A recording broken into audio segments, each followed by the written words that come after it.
If you've ever wondered how much of your favorite movies and TV shows really happened, head on over to basedonatruestorypodcast.com to find hundreds of episodes digging into the true story behind movies and TV shows. Once again, that's basedonatruestorypodcast.com.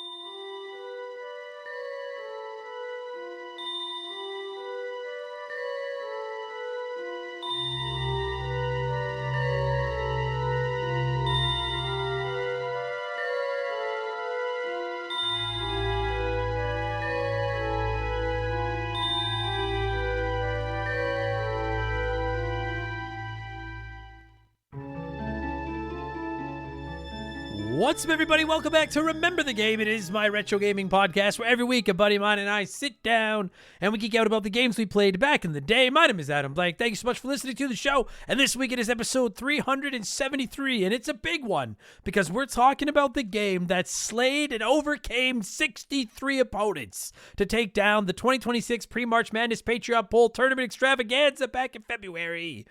Secret of Evermore for the SNES. And this is one of those ones that I have wanted to play through literally for decades, since I was a kid. I used to rent it back in the 90s. I'd put 4, 5, 6 hours into it, over the weekend. It'd be fun. I'd never come anywhere close to a complete run.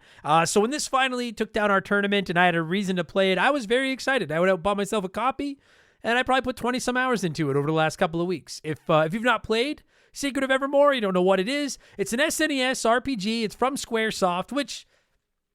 just that sentence on paper makes a lot of people like, oh, a Super Nintendo RPG from Squaresoft, you say. But it's not one of the heavy hitters. It's not the legendary Final Fantasies, Chrono Trigger, Mario RPG, Earthbound, which I know isn't from Squaresoft, but the point is, I think a lot of people missed Secret of Evermore back in the day just because we were so over-encumbered with quality RPGs in the SNES era. So in Secret of Evermore, you play as a boy and his dog, and you get electrocuted, kind of, and then you travel around different areas. I'm not sure if it's different time periods or not, but like different areas trying to get home. It uses the Secret of Mana engine for its menus and its combat and everything, for both better and worse.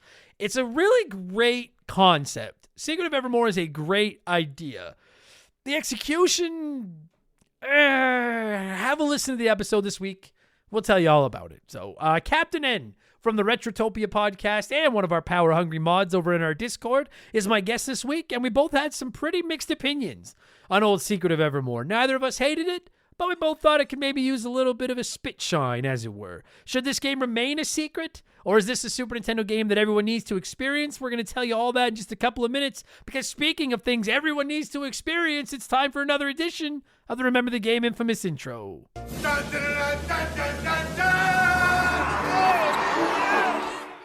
And if you're new to the podcast, welcome aboard and consider this your warning. Our intros are kind of long. They're not that long. They're kind of long, but they're fun. We talk video games and stuff, and you don't have to navigate like 8 fucking mazes if you want to skip it. All you do is you take your little slider thing on your phone, go to about the 30-minute mark. You should be in the Secret of Evermore talk. Cha-cha, no need to yell at us. Or listen to the whole thing. That's what I recommend. Including these plugs. If you just indulge me for a minute or two, let me get my plugs in. It's how I keep my bills on around here. I'm intending to attend the Calgary Gaming Collectors Show at the end of May 30th, at the Acadia Recreation Complex in Calgary. You can find information about that at calgarygameshow.com if you are interested. And of course, the other plug I have to get done is the lifeblood of Remember the Game Industries, and that is our Patreon. We publish up to 4 additional shows most weeks. None of our Patreon shows have any ads in them. Remember the Game, all 373 episodes are over there with 0 ads and timestamps. So you can skip around and all that kind of stuff. And in addition to lots of extra podcasts, you can also write into the show. You can vote on the games we cover. You can join our 1,500 plus member Discord. I think that's what it's at now.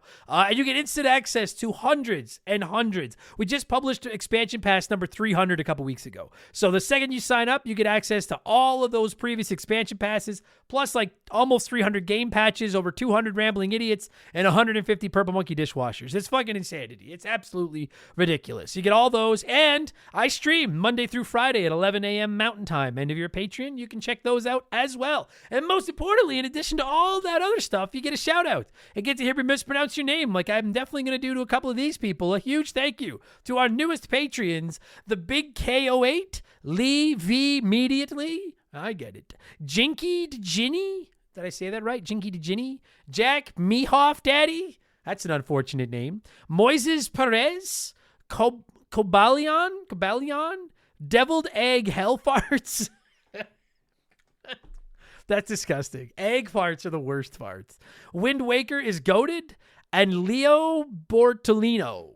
I definitely butchered a couple of those. Thank you all so much for the support, and welcome to Remember the Game Industries. You can find all our Patreon information at patreon.com/rememberthegame. There's some free episodes over there you can check out to see how they work. Our subscription start at $3 a month, and if you sign up for a full year, we'll give you a month on the house. That's enough blowing myself. Let's blow some of you by blowing in some cartridges. It is our opening segment here on the show. I read a few comments and questions from our patrons, usually gaming related, but not always. And we call this segment Blowing in the Cartridge. He blows all right. He blows big time. That's it, honey. Get into the spirit. Let's blow. Our first blower this week is Joe LeBlanc, who said, Bonjour, Adam. If you had unlimited resources and creative freedom to develop a video game and Molly was going to be the main character, what kind of genre would you choose? I'd love to hear all about the concept. Feel free to share as many details as you'd like. I probably get asked, at least somebody else asked this week, if you were going to make a Remember the Game video game, what would it be? I get asked that very regularly. For the record, the answer for a Remember the Game video game is like one of those business simulators, like Podcast Simulator. But you play as this character that doesn't know what the fuck they're doing, and you have to somehow make a podcast out of it anyways. But a game about Molly needs a little bit more shine. And I thought about this for a little while, and I was like, do I go with like a dog simulator? I could do the business simulator thing where she's the CEO. But you know what I would do? Maybe it's kind of a weak answer. I would do a Secret of Evermore sequel and just make the dog into Molly and make Molly the main. Like, is this one, the boy is obviously the main character, and then the dog is like your sidekick? I would make the dog like having to save the boy. Maybe Molly recruits Millie. There you go. So both of my dogs, and they're out to save me from who would kidnap me? Uline. Yeah. So my two dogs are teaming up in an action RPG, a sequel to Secret of Evermore, Secret of Uline, and they need to save me from Uline. I like that. I'd sell at least 3 copies of that. I'd buy 3 copies. That'd be sick. Jesse Morin says, Hi, Mr. Blank. I spend a lot of time sitting for work, commuting, and playing video games. What would you recommend for getting more exercise in for those of us that spend most of our day at a computer furthering the PC cause? Nice pull. You got to further the PC cause. We're all about furthering the PC cause here at Remember the Game Industries. I'm not one to offer a lot of fitness advice because I look like a half of a melted pear. But you know what, honestly, because I do sit a lot between these podcasts and playing video games and just blatant laziness. You know what my go-to, if somebody was like, I need one exercise, what do I start doing? Try to start going for a walk a day. You're obviously listening to the podcast anyways. Throw in a podcast or throw in an audiobook and just go for a walk for an hour. That's my favorite thing to do. Like my favorite thing. I try to do it every day. I haven't the last couple of weeks because I've been having some health problems. But normally I try to go for a walk every day just for an hour. Just put on my headphones. I just space out music, podcasts, audiobooks, YouTube, doesn't matter. You'd be amazed how much an hour of just walking. Like, you don't even have to go super fast. Just enjoy a nice walk. Get some fresh air, get the sun, go after dinner, whatever the fuck. Makes a world of difference. I'm telling you. You'll be amazed. You'd be amazed. I love walks. I miss walking. Oh, man. It's a good time. Especially nice now that it's finally not 30 below out anymore. That's what I'm all about. Agitated Intern says, Mr. Blank, I'm a huge sucker for sales and deals on video games, especially these days.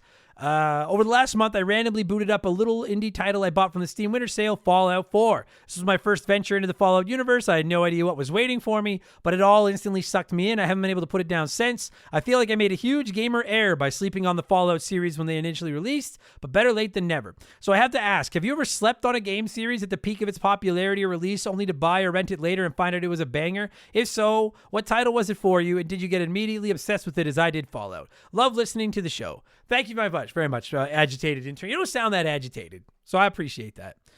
There's been lots of series that I've discovered for the first time since I launched Remember the Game, but the one that jumped to my mind immediately when you asked this, that I slept on during its peak, and everybody, I don't think I've ever met someone who was like, these games suck, but I still kept waiting to play them for some reason, was Portal. And I really, really need to give Portal like, there's been other games that I've discovered since I launched Remember the Game that I liked better than Portal, I will say. But I don't know if I've ever seen or heard people talk about a franchise longer than that before I finally played it, and then just been like, oh yeah, no, you're right. These are immaculate.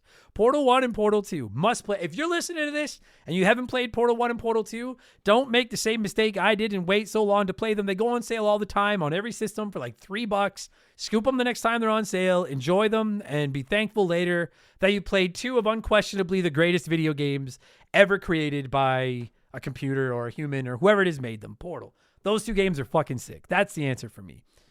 Captain Bang Your Mom says, this is a wrestling related question, but Io Sky and Asuka were not on the WrestleMania card, and relegating them to the middle of the Backlash card instead was a travesty. I agree. For the record, I'm going to get more into WrestleMania on the Rambling Idiot this Friday. I'll drop my review and my thoughts on how it went and all that kind of stuff. But I agree, dude. For the fucking 2.5 hours of ads we got over the weekend, or 3 hours, or whatever the fuck it was in combined ads, you can't convince me with all your shitty 7-minute matches you couldn't have just carved out 10 minutes for Io Sky and Asuka. I agree. Burns my fucking hide. One of many things that burned my ass about this year's WrestleMania. Those two ladies should have been on the card. It's fucking ridiculous. Master Chief Wiggum said, hey, Adam. I feel like that needs to be a Wiggum voice. Hey, Adam. I got a PS5 recently, and I'm having fun trying out new games. I'm a couple hours into The Last of Us, and while it is a great game, I'm waiting for it to hook me. Did you have that specific moment in The Last of Us that hooked you? Not a great Chief Wiggum. My voice is a little weird today. You know what? I'm gonna be honest. Like, I'm a full-fledged Last of Us homer. So those of you that hate The Last of Us are probably just gonna roll your eyes at this. But I was hooked on The Last of Us from about an hour in. Like, the very, very beginning part, like before the explosions and like the virus really goes crazy, is good. But then there's a very early part. I don't think it's a spoiler because it's all in like the first hour of the game. There's a very early part where Joel and Tess they meet Ellie, and they basically have to like escort her. They're like escorting her like in the rain, and you're like out in the rain in these like sewer pipes in this destroyed city. And by the time I was done that, I was like, this is something. And then I love those games so much. I fucking love The Last of Us. But that is a part that stands out to me. So The Last of Us is, masterpieces. But those aren't like Portal. I didn't wait to play those. I played that day one and was like, this is maybe the greatest game I've ever played. And I stand by that. Hello, Mr. Thompson. Said, if you were to go, it says back twice. I'm assuming typo, but I'm going to read it as written. If you were to go back in time, right before your very first podcast, what would you tell yourself? Anytime I see back, like back, home run derby. If I could go back to right before episode 1, what would I tell myself? You know, there's a lot of things I would change, but the number one thing I think I would go back in time and do is I would stay anonymous. When I initially started the show, I mentioned I was a comedian from Edmonton, blah, blah, blah. And admittedly, my hope was like, hey, if anyone ever listens to the show, maybe it'll help me get an extra comedy booking or two. But now that I'm kind of tapped out of the comedy world and I'm just focused on doing this thing where I yell into the microphone every day in my underwear, if I could go back in time, I would just be Mr. Blank. And I'd say I'm Canadian, but I wouldn't say what part of Canada, what my last name is. I would just keep things a lot more anonymous. That's if I could change one thing. And I wouldn't have included every single benefit of our Patreon at the lowest tier, which it was for a very long time. But the biggest thing is I would stay anonymous. Yeah, I'll go with that. Boiled Toast 64 says, hey, Adam, which video game from this generation do you think will receive the recognition it truly deserves decades later, like Earthbound has? Dude, that's a great question. That's a tough question, but a fair one. The problem, Shadow Thing said reference, I think the issue is that I don't think games go as under the radar today as they did back then. You know, like Earthbound, if Earthbound came out today, I feel like it'd be like Sea of Stars and people would just give it its flowers right away. But back pre-internet, games didn't all get the love. If they didn't catch on, they didn't catch on, and then they just died, and that was it. So it's a tough question because it's like, what's a game today that's really, really good that nobody fucking knows about? Because I don't play a lot of the like hidden gems anymore. I play, like, I think there are games that people will look back on in 20, 30 years as masterpieces, like a Celeste or an Astrobot or a Last of Us or, I don't know, like Mario Odyssey, for example, you know, your Elden Rings, your Expedition 33s. Like, what's a banger that's being slept on that years from now people will look back and be like, that's a great fucking game.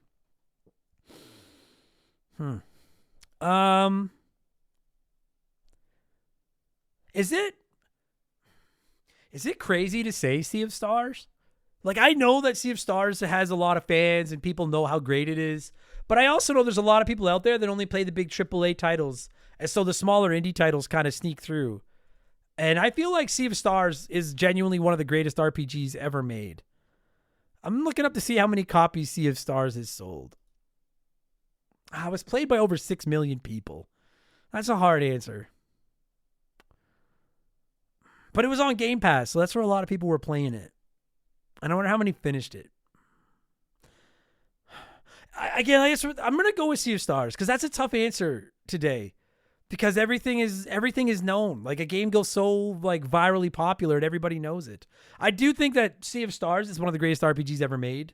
And I don't feel like it's listed in that conversation often enough, especially with Expedition 33 coming out last year and really taking the spotlight away. So I'm going to go with Sea of Stars. If you haven't played it, for the love of God, play Sea of Stars. Jesus Christ, that game's good. And finally, before we move on, it's letter time. It's letter time. Devin Collins wrote in and said, "Hey, Adam, long time since commenting. Hope you're well." I'm doing all right, buddy. Still keeping up with your shows. Great work. Thank you. My question to you is about the state of gaming. Would you consider our hobby a luxury, or is it still possible for younger generations to enter our gaming world despite the economic shape the planet is in? That's a good fucking question.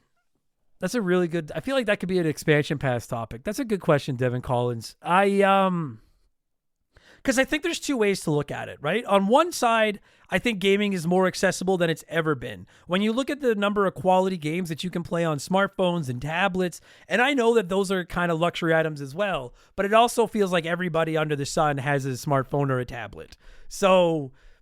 on one hand, gaming's never been more accessible because you can get your Fortnites on there and your Robloxes on there. And for the love of God, if you have kids playing Roblox, look out for what they're doing. But you know what I mean? And those are free to play. Anybody can get in there and play them and enjoy them. And they're just right there to go. And it's good fucking times.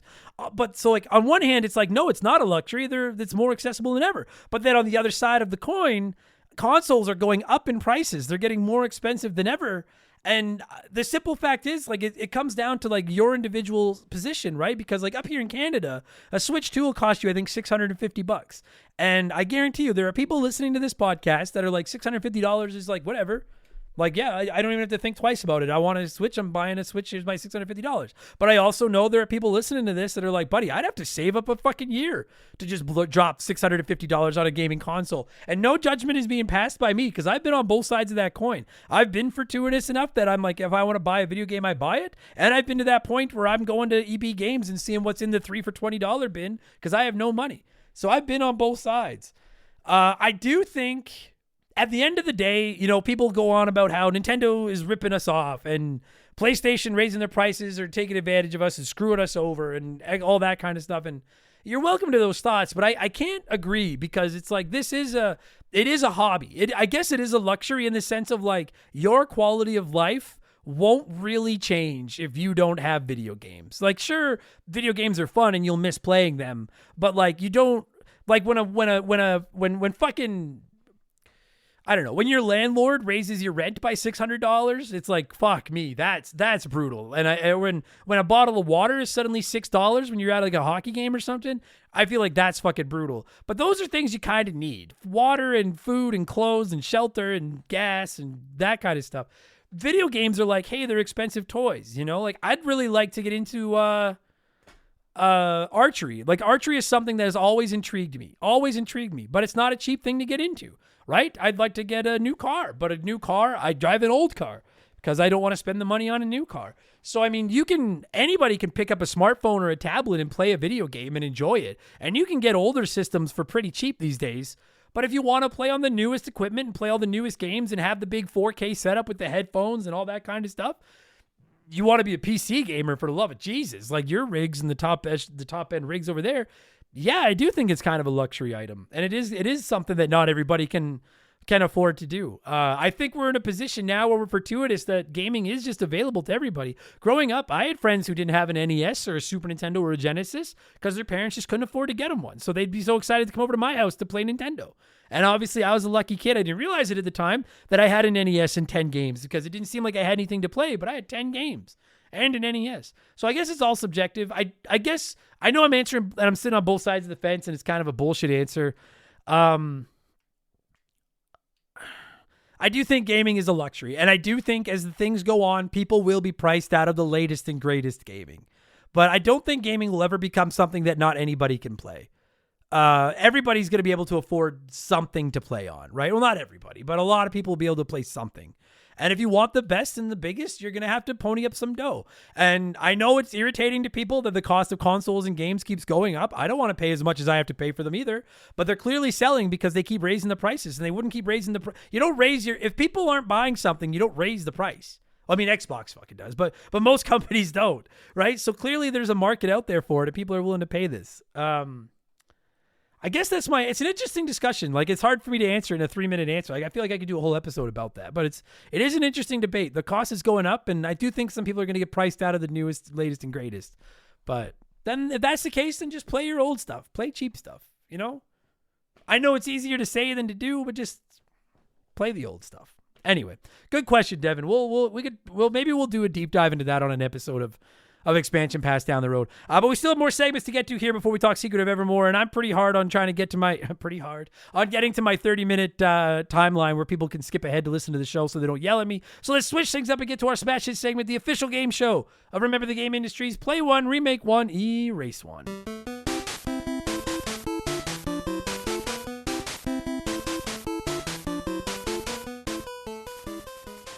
And a huge thank you to Classic Concentration from the NES for unknowingly providing us with the theme music for the show. The rules are simple. Every week I give our patrons 3 retro video games. They can play one as it was released, remake one as a modern game, and the third is erased from time forever. As always, there are no wrong answers, but there's a right one. We'll get to that in just a minute. This week we're talking Secret of Evermore, so I went with 3 of the SNES Mediocre President RPGs, and that is Lufia?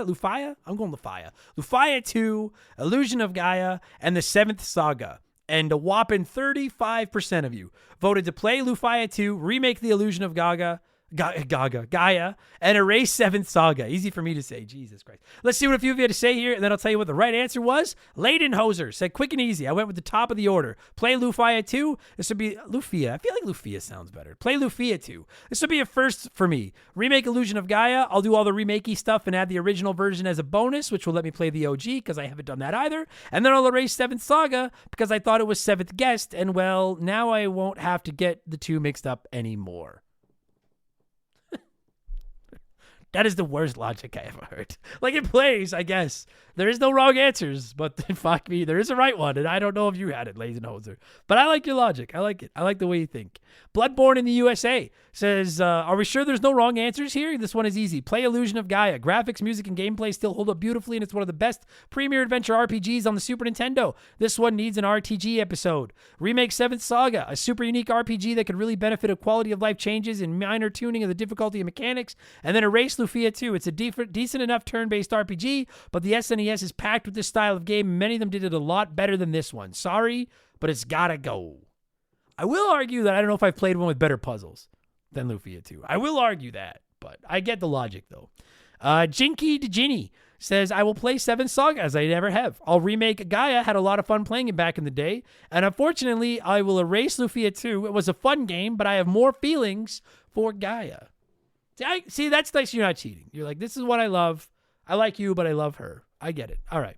JNasty15 wrote in. And for the record, Mike, both the Mathis brothers wrote in and had the same order, and I couldn't read both, so I read the one that I saw first. JNasty said, as a Lufia 2 expert and fan of the other games, the answer is play Lufia 2. Despite the glitches, it's still a vastly underrated SNES RPG that combines puzzles and role-playing. It's highly playable. Remake 7th Saga, a very unique RPG with 2 characters in your party that was weighed down by heavy amounts of grinding. Tone down those elements and add some crispness to the game and graphics. It'd be great. Erase Illusion of Gaia, unfortunately. We still have Terra Nigma and Soul Blazer from the trilogy, so sadly, this is the one that has to go. You know what, JNasty? Never mind. I was about to give you double secret probation for taking this game too seriously and coming up with all this like real logic in air quotes.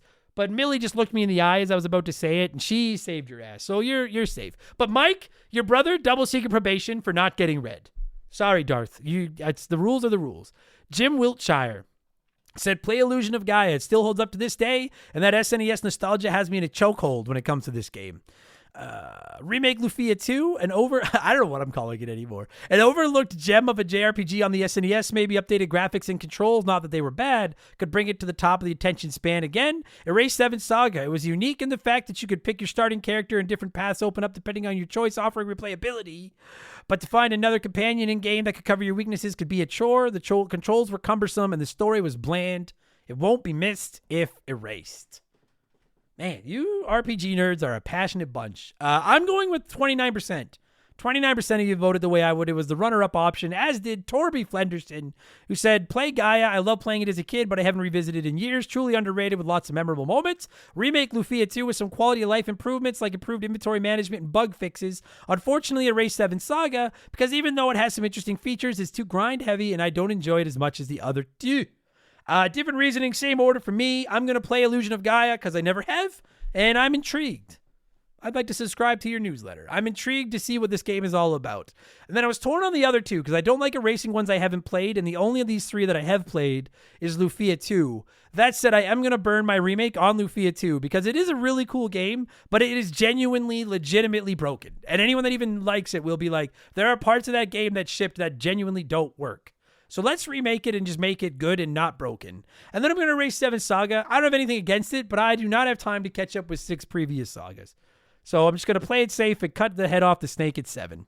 Thank you, everybody that wrote in and played along as always. What have I been playing over the last week? And then we're diving into Secret of Evermore. I've been playing Secret of Evermore, which you're about to hear about, so I won't say any more about it. I've also been playing, I got some questions in Blowing in the Cartridge I didn't read, but people asked me about Pragmata and Mouse PI for Hire. I'm playing both of them right now. Love it. Fucking loving Pragmata. Liking Mouse PI for Hire. It's not without its charm, but Pragmata is fucking pretty incredible. So I am playing both for those asking, and I do have intentions of reviewing both probably in May on Expansion Pass. And Seros, the upcoming game from Housemarque from the Returnal studio, I am planning to play that one as well. So all three of those will at some point get Expansion Pass reviews. I'm playing Mouse and Pragmata right now, and then I'm still chipping away at the Elder Scrolls Oblivion for a someday episode of RTG. I think that's it, puppy. Yeah, that's it. Okay, so here's what's going to happen. We're going to take a break. I'll play an old retro video game ad. I'll let a sponsor in to do their thing. And when we get back, it's all about Secret of Evermore. Remember, the game will return after these messages.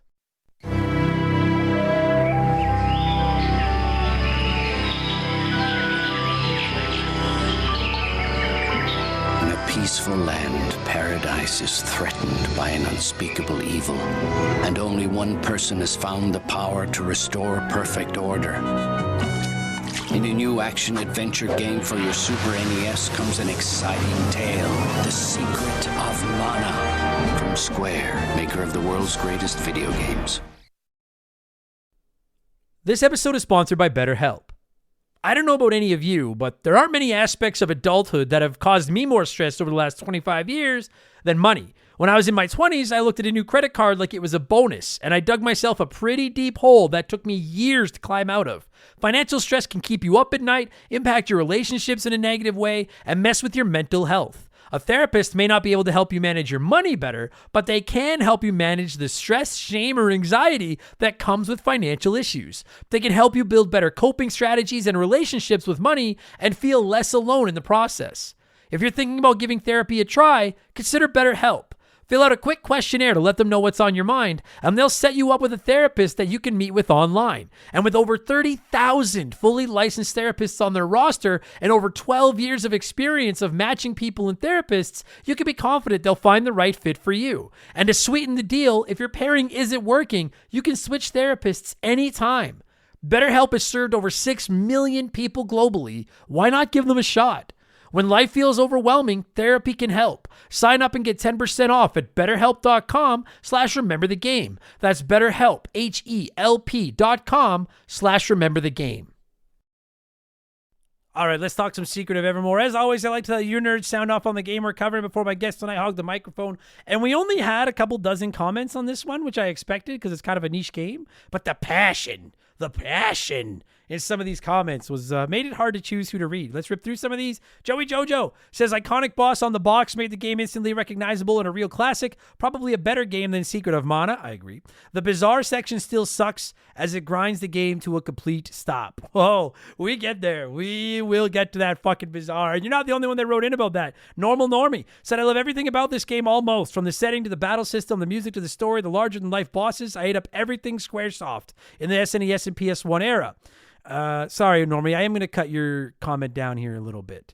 After a couple of bosses and entering the third timeline, you run smack dab into the bizarre. The way this part of the game works is you can't proceed the story any further until you come up with a long list of ingredients through grinding and scavenging. Standard game lengthening fare disguised as a tutorial on how to make consumables that are meant to make the late game easier to handle. I had a notebook full of recipes written down to help me keep track of everything as I checked them off. I'd never encountered a time sink as long as this in a console experience, and I wouldn't get until MMOs. Sadly, this is where my memories of this hidden gem end. Even with a physical copy of the game and a working Nintendo, I have yet to bring myself to overcome this misstep of design choice. I actually mentioned in our review, I think I put the game down for a couple of days when I got to the bizarre. It's not a horrible segment, but it's way too long and grindy. I agree. We'll talk about it in a minute. I agree. Some of you didn't even mention that part, though. Josh Gould said, hell yeah, dude, this is my favorite game of all time. It wasn't at first. I thought it was decent after my first run, and it took 2 or 3 playthroughs before I realized I enjoyed playing it more than any other game. I don't think it's one thing on its own, but everything combined. The 4 main locations, the music that goes with them, I like the different weapons, and I like leveling them up despite the grindy nature of it, the spells, the markets, the changing dog, and sniffing out ingredients. It's all super charming, and it is the ultimate comfort food game for me. You may not like this episode, Josh. No, I'm not. It starts out rough, but I promise it gets a good score. Stick with it. It gets a good score. Ida Hoju said, it's finally happening. I've been waiting for this moment since I became a hot dog. Childhood favorite, and as a kid, I may have stayed home sick from school a few times to hang out with my dog and play this until my folks caught me. Aside from a couple of blemishes, it's a gem that needs to be more readily available. Agreed. Holmes said, I absolutely loved this game as a kid. I remember a few key story parts vividly to this day. I have such fond memories of it that I actually decided to bust out my copy and play it with my son, who's of similar age to me when I first played it. He, of course, finds it a bit boring because he's spoiled with his Pokemans and Nintendo Switch and what have you, but he still humors me and keeps me company while I play through it and regale him with tales of the good old days. Fuck, this makes me feel old. Well, that's because you are, Holmes. That is because you are. As am I, as is Captain N, as are some of you. It's time to talk another thing that's old, and that is Secret of Evermore. I'm going to cue up some of that music. And when it stops, Cap and I are going to take you back to October 17th, 1995, and talk Secret of Evermore for the SNES. Enjoy the episode, everybody. Here we go.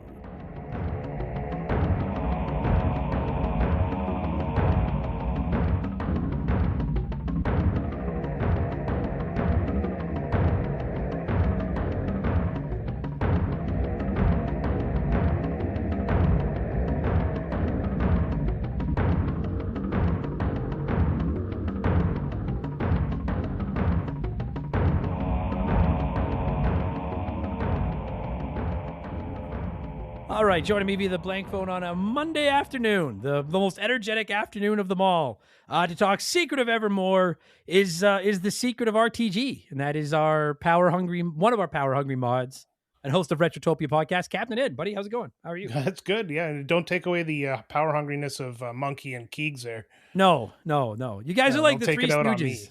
The Three Stooges, if they managed to get to the point where they had the keys to the store. Okay.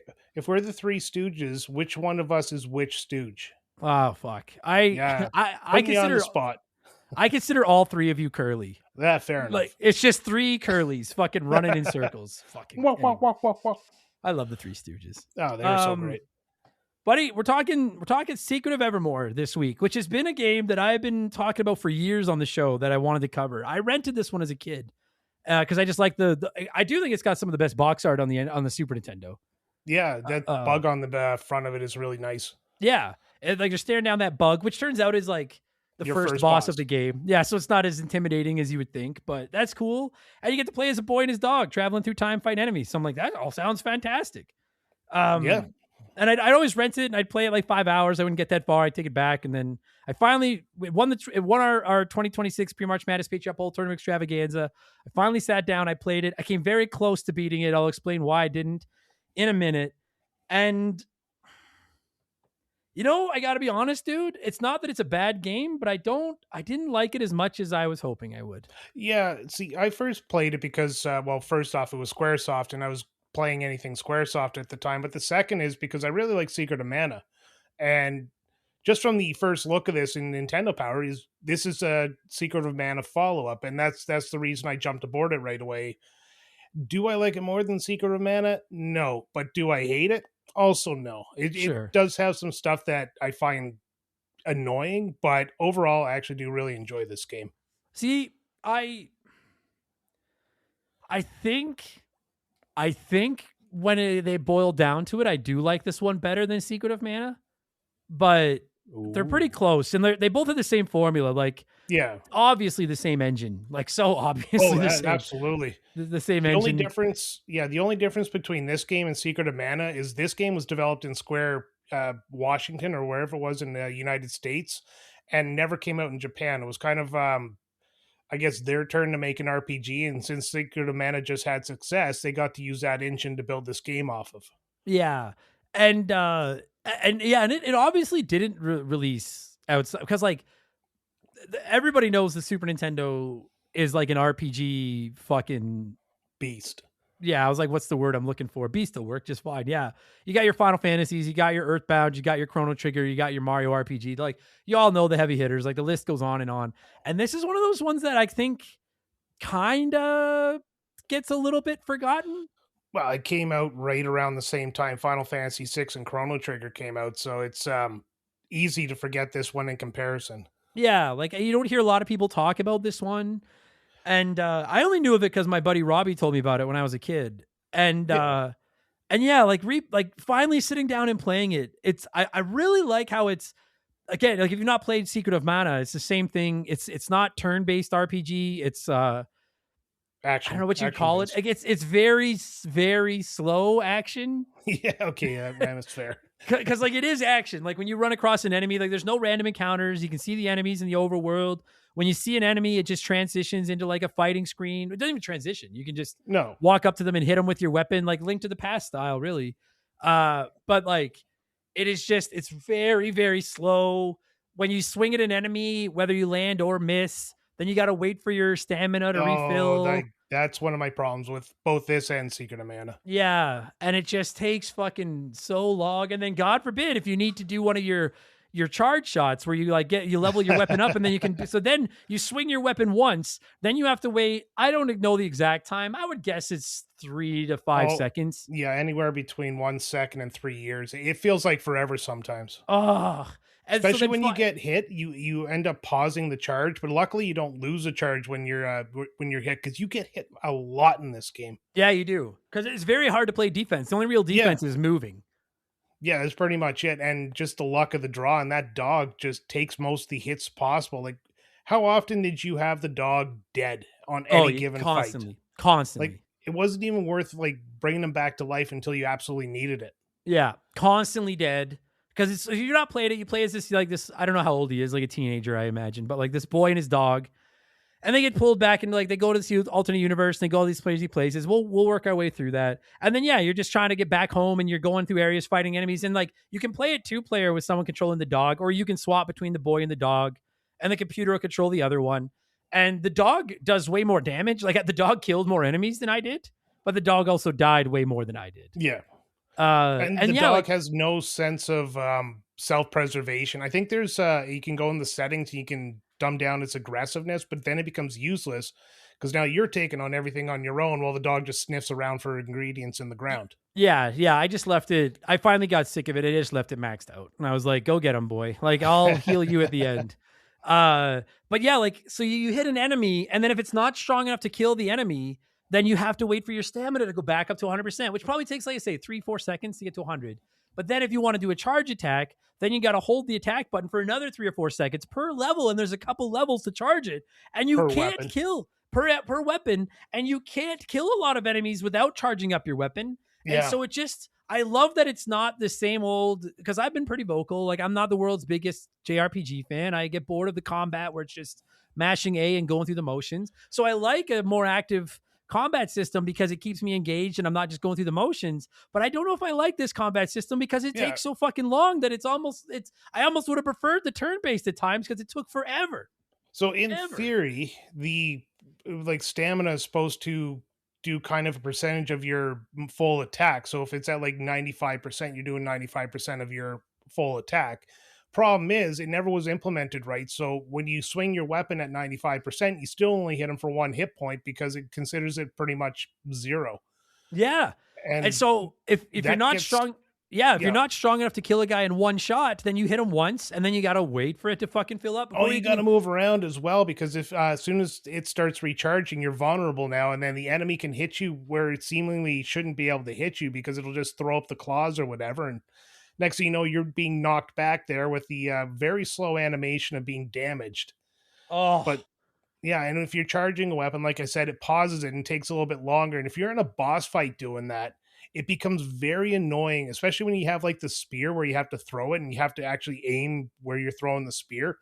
And then just as you're about to throw it, an enemy knocks you back and you miss. And you have to go through that whole process again. Yeah. Oh, so annoying, dude. And I use the spear because you can get you have speared swords and axes, and you can, as you play through the game, you'll get different, like better, more powerful ones. But every time you get a new one, it starts out on level 0, and you gotta keep killing enemies to like grind it up to make it to where you can do the charge attacks. And I know I'm being really negative on it. Like there are parts of this game I really like, but this is why I think there's 2 main parts that disappointed me. And number 1 is the combat, because I love the concept of the more actiony combat, but just waiting and waiting and waiting for these fucking attacks to charge, and then you get a new weapon that's more powerful than any weapon you've had. So you're like, well, fucking hey, I want to use my new powerful weapon, but it's like, oh, but you can't use any of your powerful attacks with it until you kill like 50 enemies with it. Charge it up, but killing the enemies takes fucking forever because you can't do your more powerful attacks. Like, yeah, exactly. Near the end of the game, because I use spears pretty much the whole game because I like how you can charge them up and throw them. Yeah, but I was an axe man personally. Well, you're a manlier man than I. Like, I feel like the type that would stay at a distance and throw shit at people. Whereas you go and swing. Axe chesty pit to chest to pit or whatever. Do you remember that from the 90s? No. When Axe body spray was like the big thing to douse boys in there, like on TV commercials. They're just always trying to make it cool. Axe body spray was and still is the worst invention of all time. Oh yeah, I hate it. It smells horrible, and people just think they don't have to bathe. For men who say they get laid but don't. That's exactly. It's fucking what it is. Fuck, I hate Axe spray.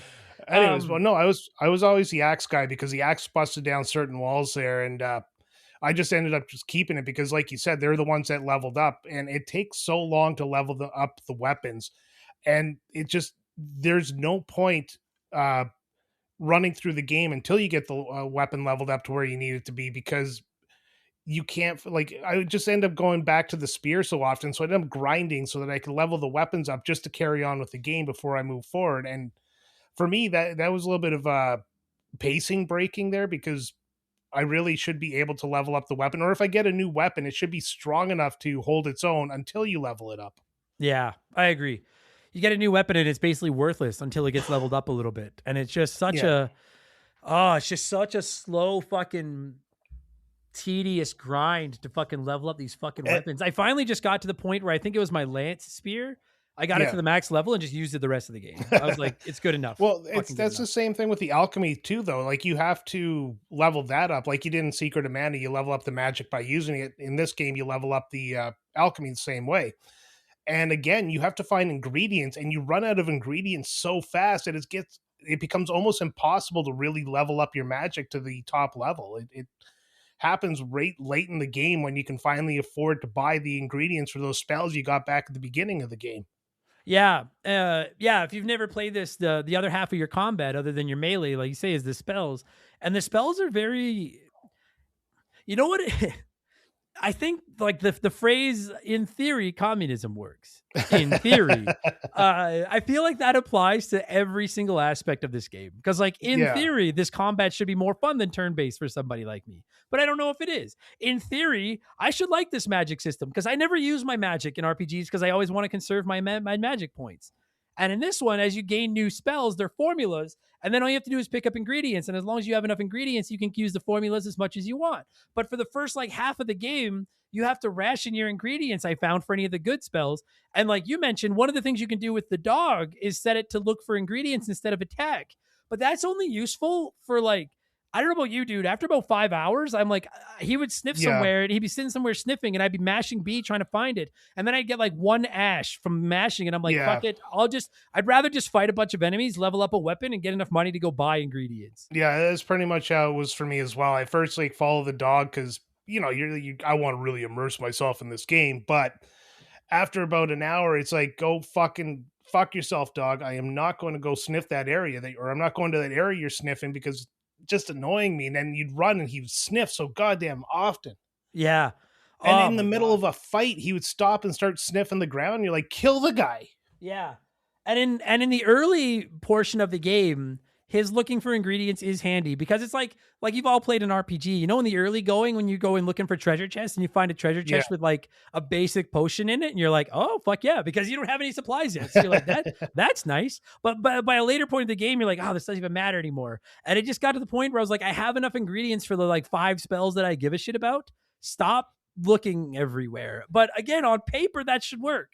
And so that's my issue with this game was I don't think there's a concept in this game that I don't like, but there's very few executions that I loved of them. Yeah. You know, No, like you're absolutely right. Like on this is just theoretically the greatest idea of a game you could have. Everything works in idea, but for some reason, once it was put to practice, and I have a feeling this was another one of those we hit the deadline sort of games, so we put out what we put out, because I know they did cut a level out of this.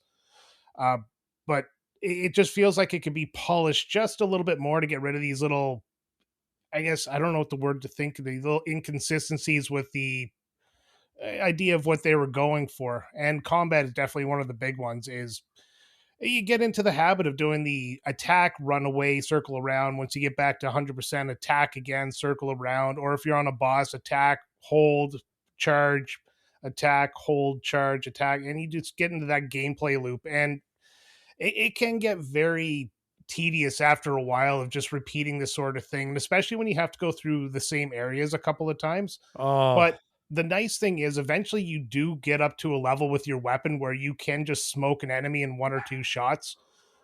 And that actually speeds up the game a little bit, but that takes forever to get there sometimes. Oh yeah, dude. I had entire sessions of this game where I would just like put on a YouTube video or something. I was playing it up here in my office and I'd like put on a baseball game or YouTube or something and then just grind to level up my weapon, because once you're like you said, once your weapon's leveled enough that you can one-shot most enemies, now it becomes like and that sucks too, because it's like, well, now the exploration part of the game is fun because I can look around this area, because when the enemies pop up, they're not going to take me 3 minutes each to fight. But it's like also now the combat almost becomes meaningless because I'm just killing them in like one shot. And that's where something where this game could use one of those. If you kill the enemies in an area, they don't come back. There is like another game called Illusion of Gaia that uses that kind of formula. So it's an action RPG, and you go through every area and you kill the enemies, and once they're gone, unless you just go back and kind of explore everything, and it's a rinse and repeat formula again. But this game could have used that as well, because if you accidentally go to the next screen, you're like, oh shit, I'm not supposed to be here, and you go back, well, every enemy's back on the map.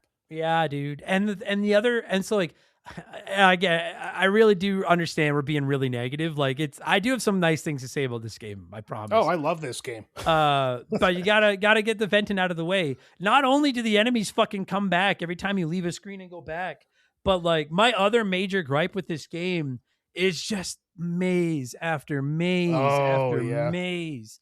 And like, I don't mind a maze for a little while, but from the swamp to the sewers to the fucking the volcano caves with the like air vents that shoot you up to the to the futuristic part near the end, like there's so many times where you go into these fucking mazes, the underground caves in the dark with all the teleporters, and you just run it. Dude, I don't like to do this until I have to. I finally just hit my breaking point and looked up a walkthrough and wasn't using it religiously, but I used it to help me through, because I was like, dude, these mazes have run their fucking course.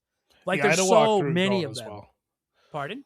I had to walk through going as well. Yeah, there's some spots you just can't figure out without a walkthrough. And I guess if younger days where, I'd come home from school and start playing video games, sure, I had the time, but I don't have the time today to screw around like that. So a walkthrough's not a bad thing to No, use. no.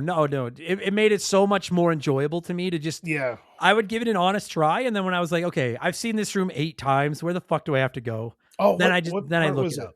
I think it was in the pyramid, or like where you get the 2 jeweled eyes there. You have to run across a bridge, and the bridge collapses behind you. Mhm. And you're supposed to get like a special item there, like an amulet of something that lets you go faster. And I never got that amulet. And I was running across the bridge, and I would always fall at the second last bridge plank that would fall down. And I would have to go back to this cage, fight my way out, and go try it again. And I managed to make it across, only to turn around and accidentally walk off the cliff again and have to repeat the whole process. That's almost where I threw down the controller and gave up. I was going to call you and say, like, find somebody else. No, dude, I agree. There were so many fucking instances. And then so like you get stuck in these fucking mazes. You know what fucked me was the forest between the 2 keeps. Oh, yeah. I got lost in there for so long. And then it was like, they're these tiny little screens. Like some of them don't even move or they barely move. And then you go left, right, up or down. And then it loads up another screen. And then you're like, oh no, this is a dead end. Go back to the one you were just in. But every time you go back, every fucking enemy is back. And until you're leveled up enough to kill them in one shot, then it's, you have 2 choices, either grind out the combat to level up your weapon or run by them. But if you run by them, then your weapon never levels up and you'll never get good enough to beat them. And it just, like, again, I like the concept of it, but the fucking mazes. Why is every fucking area of this game a fucking maze? And they're not fun mazes. No, and that's kind of weird thing because Square's really good with their level design, and this one just felt kind of amateurish in comparison. It was awful. It felt like they couldn't come up with a way to make an entertaining, because like the levels themselves are like, the pyramid is cool, the forest was fine, the spaceship was cool. But when you make them into these fucking boring ass mazes, it ruins them. Yeah, just like you have to randomly figure them out. You don't have anything guiding you. Like there's no signpost or no hint. Even like Super Mario Brothers RPG has that endless maze where if you don't go the right path, you just end up repeating screens. But even they had a fun way to figure out how to do that. Yeah, unless I missed something, I never found a fucking, the only no, I didn't, because that didn't work out in the end. There was not one maze where I found like a indicator or something to help me.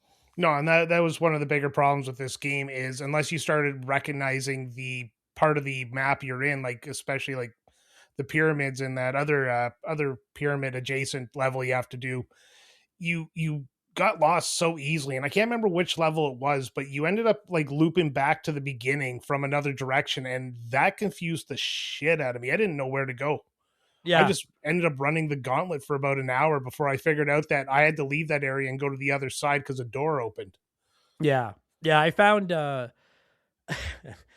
guess it's a fucking it probably feels like talking out of both sides of the mouth. 'Cause I'm like, I don't know, I don't hate this game.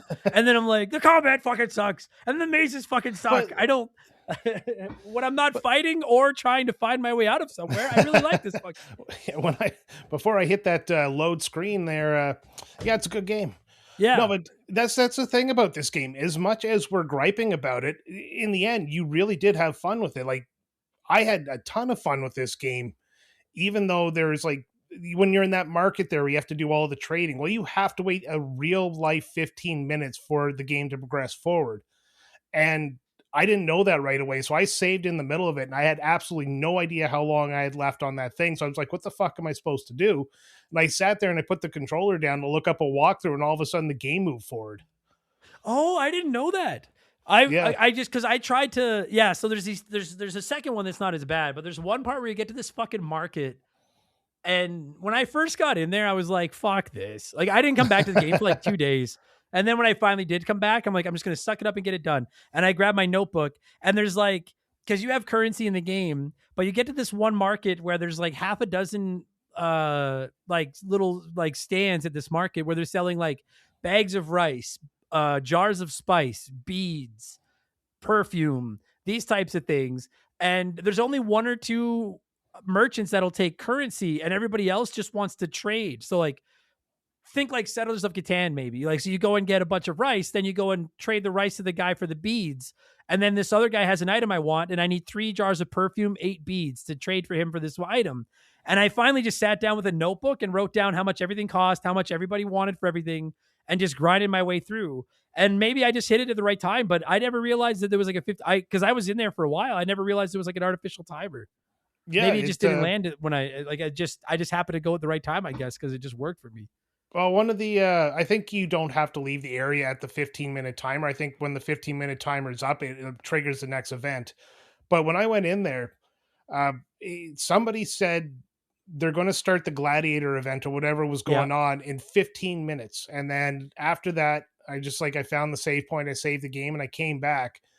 And I couldn't find anybody else who'd tell me how long. And every time I walked around the town, nothing changed until all of a sudden, like I said, that 15-minute timer was up, and then a message popped up saying that the next event was open. Oh, then I you got to see. fight that guy in the little wheelchair there, like the combat wheelchair. Yeah. That was like the easiest boss fight in the game too. Yeah. Just step aside and then hit him in the back. That's how I deal with the real handicap. Yeah. Fuck. Jesus Christ. Send your hate mail to Captain Edge. But no, it's funny too, because like when I got into that market, I was because I hate that in RPGs. One of the things I hate the most about RPGs is every time I hate getting into like a new town and then having to do the thing where you go to the armor store and the weapon store and the item store and sell your shit, buy new shit, equip everybody. I know it's not a big deal, but I've never enjoyed that part of RPGs. I'm like, come on, I just want to play the game. So when I got to this one, because you don't do a ton of armor buying in this one, like there's only half a dozen times in the game even where you buy new armor. It's really not a big deal. Yeah, I guess so. Yeah, I never thought about it that way. But when you fucking when you get into this one where you need to trade for these things, I was like, this is gonna take forever. And it wasn't that bad. And I actually enjoyed the little puzzle of it by the time I was done. I got everything and I was like, that was pretty rad. But I was like, I hope there's no more of those. I ran out of money right away. Pardon me? I ran out of money right away and I couldn't trade for anything. So I was like, screw it, just walk around the town. Oh, dude, I had so much. Maybe it's from grinding up my weapons. I had so much money. About halfway through this game, I had so much money that money was never an issue for the rest of the. Like I had like 200,000, and it must have just been from grinding my weapons, trying to level. I kept them up. having to buy like healing items and stuff like that, like dog biscuits to revive the stupid dog who die every 5 minutes. Yeah, the dog does die a lot. That's where most of my money went into, that and upgrading my armor when I could, and buying ingredients in bulk and trying to level up my alchemy, and my alchemy would never level up, and finally said screw it, and I had like a super strong fireball, and that's all I ever used. Oh, I used Crush, the big fist. That was my ace in the whole magic spell. I think part of the reason I had so much money too was because I did play about the first half of the game without using a walkthrough at all. And I spent so much time walking around that swamp, bro. That swamp right near the beginning. I know what you're talking about. I must have been in that swamp for 3 days. Like, I could not figure out where to fuck. And then finally, accidentally, I walk onto this like lily pad and then a bridge pops up. And I was like, where the fuck has that been the whole time? Like, I was standing right there. Literally the exact same thing happened to me. I got stuck in there in the exact same scenario. And I'm just not going to repeat it because it's not worth repeating, but just verbatim exactly happened to me as well. Fuck me. Okay, here's what now that we've shit on Secret of Evermore for 25 minutes, let's take a break. We'll let a sponsor in so I can keep my bills on. I do have some, as I'm imagining Cap does as well. I got some nice things to say as well. So we'll be a little bit nicer when we return after these messages. Okay, kid, show me what you got. Yeah, right. Next. Yes. Next. Ooh, scary. Next. Next. Final Fantasy III. Do you have what it takes? Final Fantasy III from Squaresoft. Next. Okay, I know we were pretty hard on it there for 25 minutes. I know I already dropped the classic Simpsons in theory communism works line once, but that really does apply to this game because even though we talked about the kind of grind of leveling up your weapons and It's nice that you can collect these magic spells, but it's a pain in the ass that you have to have enough ingredients to use the magic spells. Oh, one other gripe too. Having to find somebody to, there was a part near the end of the game where I needed levitate and I had unequipped Yeah. it because it doesn't do anything else the fucking game. And you can only equip 9 spells at a time. And then I needed levitate, but I unequipped it because I wasn't using it. Then I got to this dungeon and found out I needed levitate, and then I had to hoof it all. You can't just fucking bring up your menus and change the spells you have equipped. You got to leave and go back and find somebody that gives you the option to switch your spells. I hate that fucking system. Then he tries to whore out some product to you as well. Like, oh, you like what I did for you? Now buy stuff. Yeah, like I genuinely don't. I get what they were trying to do with the combat. I get what they were trying to do with the mazes. I get the alchemy system. I don't even hate that system. No, but it's why actually not pretty just, good. yeah, it's a cool idea, but like why not just let me keep all my spells equipped? You know what? I wish you could hot button your favorite spell to like the L or R button on the controller. Yeah. Because going into that ring was nice in the fact that it did pause the game for a second to let you catch your breath, but at the same time, it was another thing that really slowed down the combat. Oh yeah. Yeah. If you've not, Secret of Mana was the same. If you've not played it, the menu system isn't like a classic Final Fantasy pause and then use the arrow to pick what you want. You bring up like a wheel around your character and then you can rotate to different wheels. So it's like if you want to use spells, then you need to bring up the wheel around the kid, then fucking scroll through your wheels till you find the spell wheel, then scroll through the wheel till you find the spell you want. And it really, considering it's trying to be an action RPG, that those menus really slow down the flow of the game. It does so badly. And for I don't know why, but like if you close the menu, you're always supposed to be able to open it up on the same one. But it always felt like I'd open it up onto the one I didn't need, and I always hit the wrong direction to go to the spells. Yeah. And then, yeah, it was it's not game breaking for me. Like I said, I really do enjoy this game, and the alchemy was a lot of fun. The leveling up of the spells was what I didn't like about the game. Actually, I didn't like the grindiness of this game in order just to become slightly useful. Yeah, there's like grinding is just part of classic RPGs, but the grinding in this is just so slow. I would argue it's more what's the word I'm looking for? Like it's a little bit more entertaining as opposed to like JRPG grinding where it's just like tap attack, wake. But it's so slow. It's such a process. And I agree, those menus aren't game breaking, but they're just annoying menus. Like, why not just let me pause? Like, just let me pause and go to like a menu with arrows instead of those fucking wheels. I hate that. I hate it in Mana too. I hate that fucking wheel system. But I do like the spell system. I like the idea that as you meet people, like you don't level up and learn new magic spells. As you meet people, they give you formulas to different alchemy. And it all comes down to how many ingredients you have. And like, if you have enough ingredients to cast a spell over and over and over, there is no magic points. You can just keep casting the spell over and over and over. And I really thought that was a cool take. And in the beginning, when you don't have a lot of ingredients and you've only got like the hardball spell and the flare spell, I think, or some shit. Every time you find a couple more ingredients that give you one more casting of your spell, like it feels like a big deal. And I really enjoyed that concept. Yeah, it definitely it made you kind of ration it a lot. And I did like getting your new spells from talking to people. That really encouraged you to go around and actually talk to everybody in town, because some of the most random people would give you the next spell. And there's a couple of ones you had to find to move forward. Like there's the reveal spell to find the path across the pit. Yeah. And then, like you said, the levitate spell. So I really wish those ones were along your path. I think the reveal one was, but I think the the levitate one, you had to kind of veer off and talk to somebody you probably otherwise would not talk to, if I remember. Yeah, that was a little bit of a nuisance. And then, like we said, you can only equip 9 formulas at a time, which I don't understand, because you want to use your spell slots for stuff like attack spells, healing spells, like that kind of stuff. But there's these other spells, which like I'm playing Pokemon Leaf Green right now. There's a couple spells in this game which you can equate to like your HMs in Pokemon. Like you're not going to use them a ton, but you need to have them at certain times.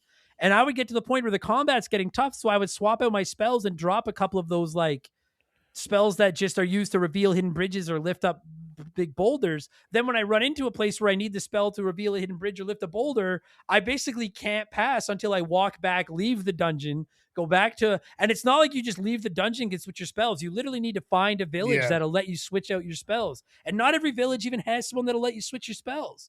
Yeah, And it's like, why, like you mentioned, if not a hotkey, just let me pause and pick 9 of my formulas to put on the wheel, and I can rotate those in and out.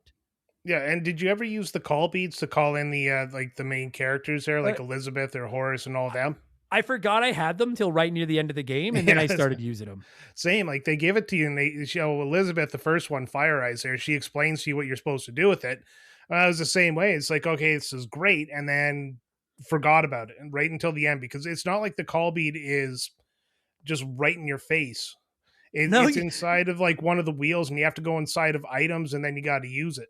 Oh, it's just that fucking menu system, man. It's so Yeah. ridiculous. So, so we said we're gonna be nicer to this game 7 days ago. But like, okay, all the things we've just dunked on being said.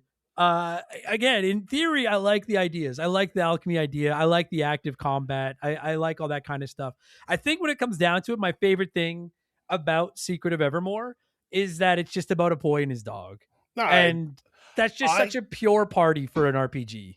I love how he constantly quotes like these fake B movies Yeah, as he goes through. It's like Commander something in the Adventures of Commander something, and it's just like that is pointless, but that is just so great.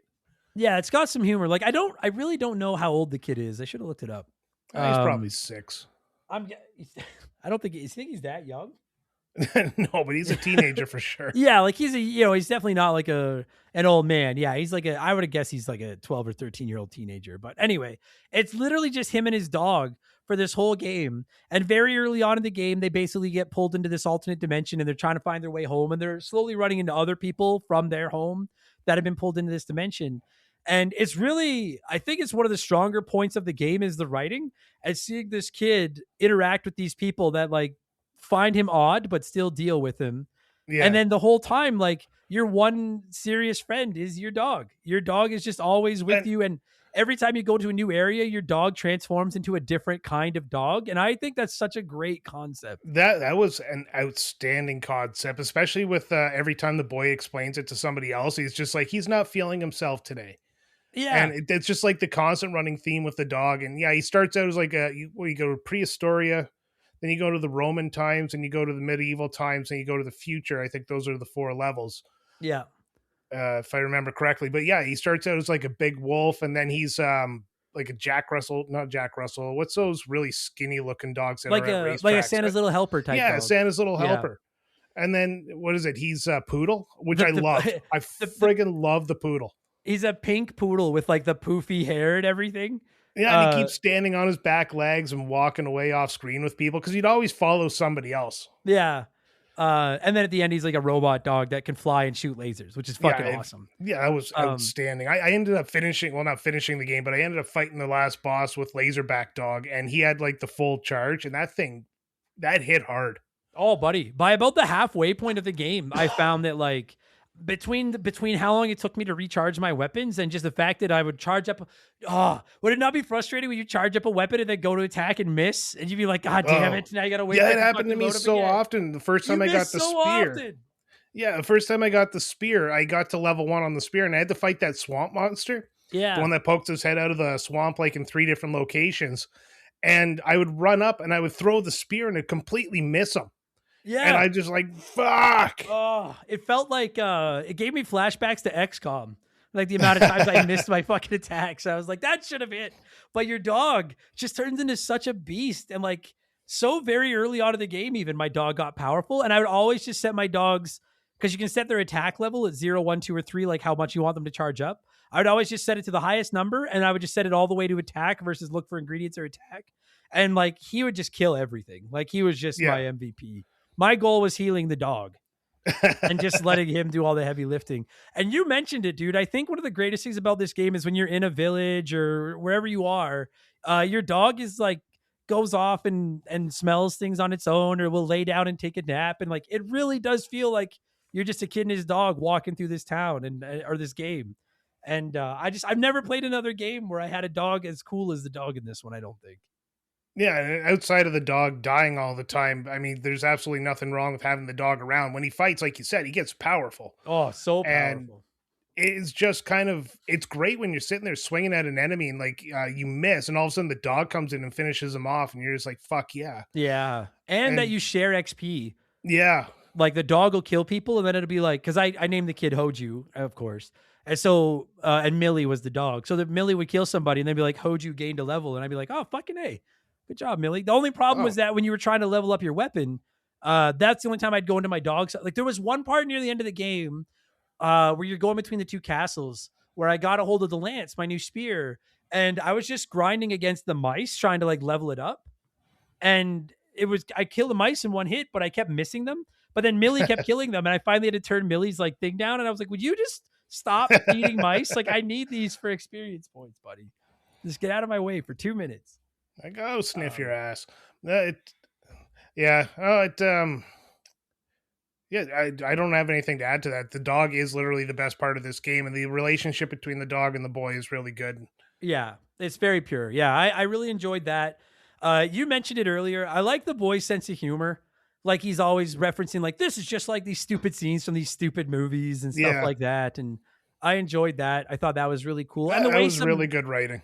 It was really good writing. And the way that some of these people would interact with the boy and the dog and just be like, you guys are fucking weird, you know?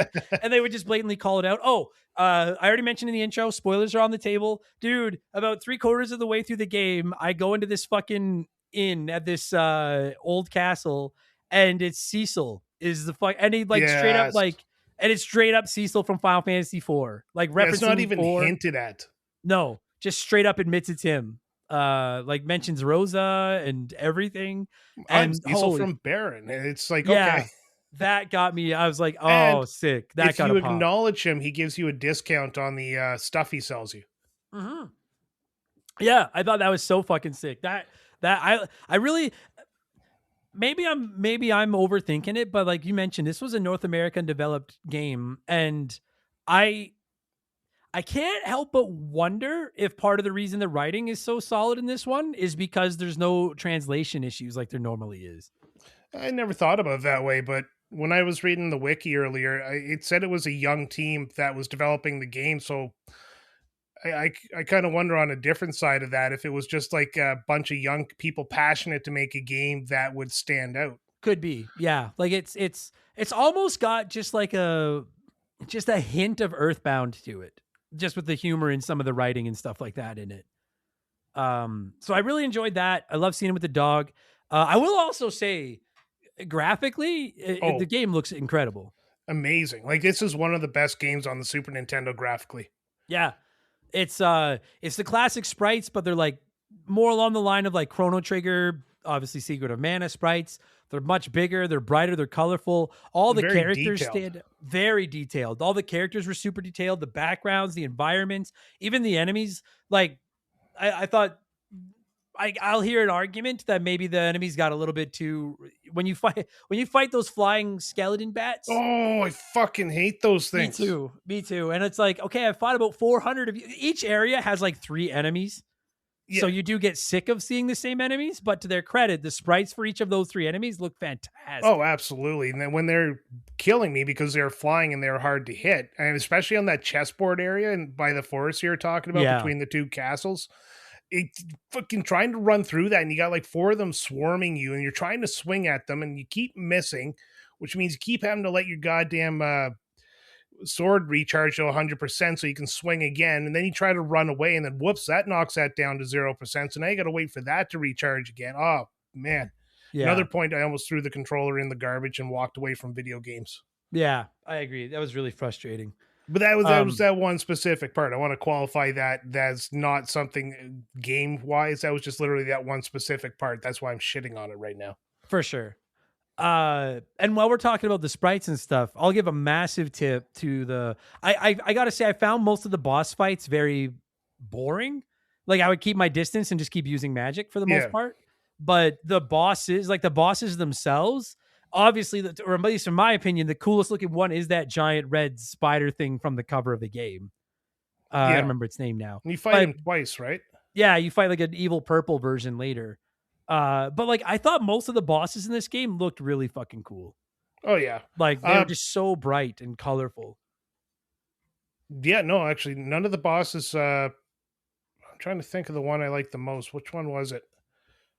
You know what? You better talk for a minute here while I think real hard. Well, I really liked that red spider thing at the beginning. I thought that was such a cool looking boss. And then I really liked the like serpent you fought in the swamp. Like I thought he looked awesome. The only problem with that was Dog was almost useless. Like Dog basically just killed the fireballs he'd launch at you. Well, I'd run Yeah. around and charge at my spear to fucking throw at him. But I thought he was a pretty cool boss too. And then, that fucking dragon you fight at the top of the tower is a really great fight until about the 20th time that the dragon picks you up. And it doesn't even hurt you. It just picks you up and drops you off the side of this tower. And then you have to hoof Oh it yeah. back up and fight it more. And it, like, fortunately, its health doesn't like reset every time it drops you or anything. But like, it you know what it reminds me of? In Link to the Past, when you fight that giant snake and it bumps into you and knocks you down a floor and you just have to hike back up. And after about the 20th time you've been knocked down, you're like, you're not even killing me. You're just doing this to irritate me. Like, stop it. So, Yeah, but I did no, like that boss too. Yeah, that one knocked me off that tower a few times there, and eventually I just got frustrated. But luckily, it doesn't heal, unlike the boss from Legend of Zelda. It doesn't heal when you get knocked off. Yeah, yeah. So you can just like you motherfucker and climb back up the stairs all huffy and stuff and take a few more hits off him before he does it again. Yeah, you just keep wearing them down. So Yeah, it's just basically like Sideshow Bob walking into the rakes. yeah, spot on. Yeah. The one boss that gave me trouble, I don't think I've talked about this yet. I should probably mention the reason I didn't finish the game. I think at this point, most of you that are listening to the show, if you've never listened to the show before, welcome and thank you for listening. I don't always finish the games for the shows, but I do my best. And if I don't finish it, I at least I eat enough that you're like, okay, you can leave the table. You ate most of your dinner. Like I eat a lot of it. I play a lot. And I got right to near the end of this one. But the last area you're in this game is like this futuristic, I don't know, lab, spaceship. I don't know what the fuck Space station, they call yeah, it. yeah, space station. And it's another one of those fucking mazes where there's all these like tunnels you have to go through. And then there's all these hatches you can go in that'll take you underground. You got to find the right hatches and the right tunnels and keep going. And you can't save anytime you want in this game, which is a drawback to playing retro games. Especially, I played this one on my SNES. Like I have the physical cartridge for my collection. I can't just save whenever I want. I got to save when I find somebody who's like, do you want me to record your progress for you? And dude, once I got to the space station, if there's a save point in there somewhere, I never found one. And I played for almost 2 hours and then got to this fight where I had to fight these two like skull heads on two pillars. Do you know what I'm talking about? Yeah. And they killed me because I didn't die in this game very often. The dog can die all they want. If the boy dies, it's over. I didn't die very often because a lot of the time you'll get hit by something and then all you need to do is bring up your items and then either use a healing item or cast a healing spell. You're invincible while you're using it. And then I have enough health to like weather another attack and it's fine. But these two fucking skulls happened to hit me with 2 or 3 attacks in a row. It killed me. And then when the game reloaded, I wasn't even in the space station yet. Like I was back like an hour and a half of progress. And this was yesterday. This was Sunday because we're recording this on Monday. And I was like, I have enjoyed my time with this game. But I was like, this is it. I'm not spending 2 hours to get back here to try again. Yeah, it definitely breaks you. I was using save states because I was playing on a ROM, but that's my only saving grace. Because it took me a couple of times to run through the space station there to get to the end, and then I finally got to the final boss and the butler robot guy you have to fight. And I was using the dog, and I was doing pretty good. Then he wiped me out, and I was just like, you know what, I'm satisfied. I've had my fill, and YouTube exists, so I'm just going to go watch the ending. Yeah. Like, not much more I could do after killing that boss except for see what the ending is. Yeah. So like, yeah, same. Like I got very close. And then I just was like, when I died, I was like, dude, I don't have time for this. I'm good. I like this game, but like, I don't, obviously the kid and his dog are going to make it home. You know what I mean? I was it's not that the story is bad, but this isn't one of those, like, this isn't Final Fantasy VI where you're near the end and Kefka's destroyed everything and you're like, I got to see what the fuck happens. This is just a guy and his dog trying to get home. Yeah, and I do like the in the story there, since we're going all spoilery and stuff, all 4 of the, I think I have 3 out of 4 because the 4th one's the doctor that got you transported there, but 3 of them, they all have robotic twins created by the evil butler. And they're the ones trying to cause the demise of the people from Podunk, which is the town the boy comes from. And uh, I lost my train of thought here. Hold on a second. Oh, it's back on track. All right. So as the evil robots try to take over the land so that they can become part of, like, they take over Evermore. At the end of the game, after they're all gone, Evermore starts destroying itself, and you have to go back and grab. Well, you don't have to; it's a cutscene, but you go back and you grab the 3 people from Podunk and you take them back with you to stabilize the whole thing, and that's how the game ends. It That's a cool ending. it was a great turnaround because it's not really a happy ending if you think about it, because all these people who go to Evermore and the different worlds you're in are based around the imaginations of, like, Fire Eyes or Horus, the guy who loved Egyptian stuff, or the fat lady who was wanted to be queen. And now that the world is being destroyed, they lose all their, dreams of a world that they created out of their mind. So it's not really a happy ending as they go back to a podunk they don't remember. Oh, okay.